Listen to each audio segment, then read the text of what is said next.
भेनाजुले आज सेलरोटी पोल्दै होइसिन्छ बत्तलले special occasion हजुर हाम्रो छोराछोरी अनिस र अनिसा जुम्ल्याको बर्थडेको दिन पनि यस्तो स्पेशल छ।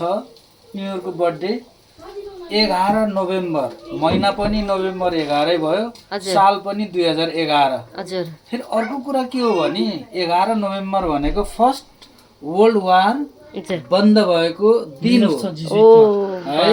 हजुर त्यस कारणले अनि जुम्ल्या पनि प्राय गरेर छोरा कि छोरी हुन्छ।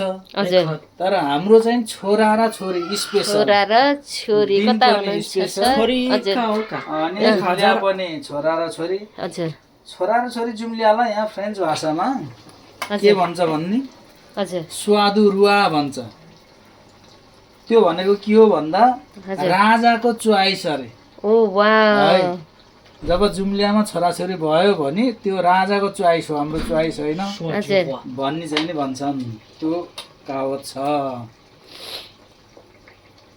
Okay happy birthday Anis. Thank you. भेनाजुले एकदम मेहनत गरेर यस्तो राम्रो सेलरोटी पोलिरहेको छ। दिन पनि स्पेशल, कुक पनि स्पेशल। हाम्रो यता अरू डेकोरेसन भइरहेको छ। हाई मेलिसा बुवा, कहाँ हुनुहुन्छ birthday girl? Happy birthday to you, happy birthday to you guys. Thank you.